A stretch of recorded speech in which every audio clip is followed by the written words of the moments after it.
Welcome back to the Williams Elleby Howard and Easter YouTube channel. I'm Joel and this is Chase, and today we want to answer a viewer's question about an appraisal clause in a homeowner's insurance contract. Like, what is it? What's it there for? So that's what we're going to dive into now. Great question.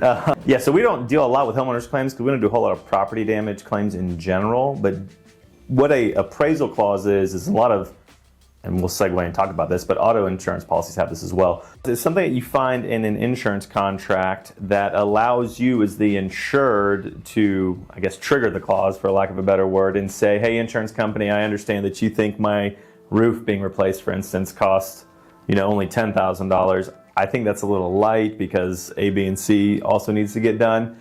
Let me invoke my appraisal clause and I can get my own appraisal to come out and say what they think that roof value is worth.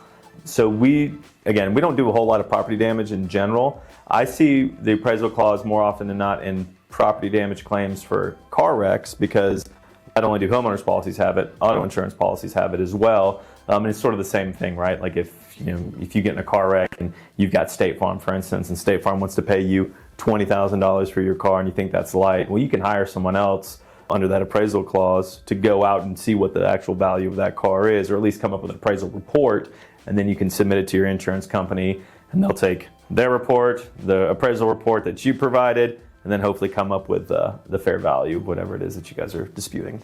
Yeah, and the procedure works differently sometimes with different insurance companies. So a lot of times you can get your own appraiser, the insurance company will have their appraiser, and then maybe you'll agree to submit it to a third party who will look at both and decide what's reasonable, and then you're bound by whatever that third party umpire, if you will, decides. But when you're thinking about invoking the appraisal clause, you have to think about cost and is it worth it, right? Mm-hmm. So in a situation where you're $30,000 apart from the insurance company, it's probably worth it to invoke the clause because the cost of the appraiser that you hire is not going to eat up that difference. But if you're $500 apart, you probably don't want to do it because you're going to spend more than you could save, even if your appraiser that you hire's valuation comes back as the one that you're going to stick with.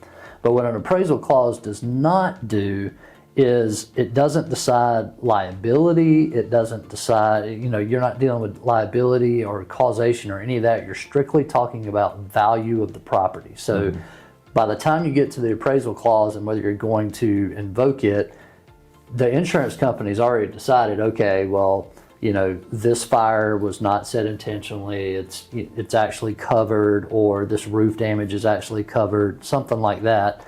So you're really just talking about value of the property. So when you're dealing with homeowners claims, that's one issue when you're dealing with property damage.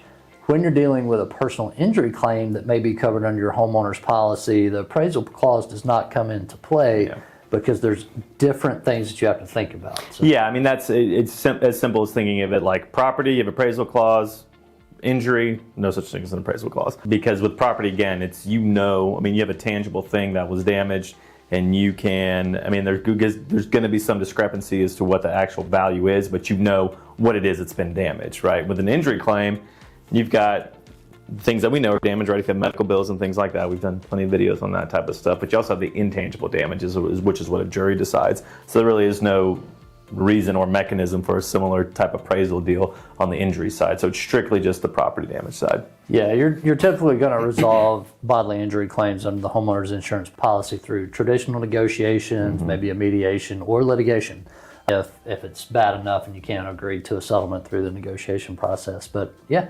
go ahead. Well, I'll also say too that the appraisal clause is a contractual, deal, for lack of a better word, between you and the insurance company. So it's usually almost always with your own insurance company that you're invoking that appraisal clause. And whatever that your policy says specifically about your rights under that appraisal clause are going to be written right there for you. So it's contractual in nature as well. Yep.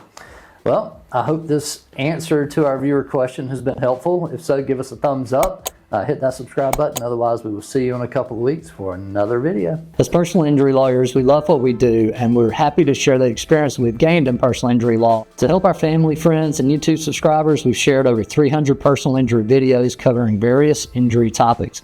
So if you'd like to gain more knowledge that may help protect yourself or a loved one when you're on the roads or out in public, check out our channel or view our playlist of shorts for quick personal injury tips.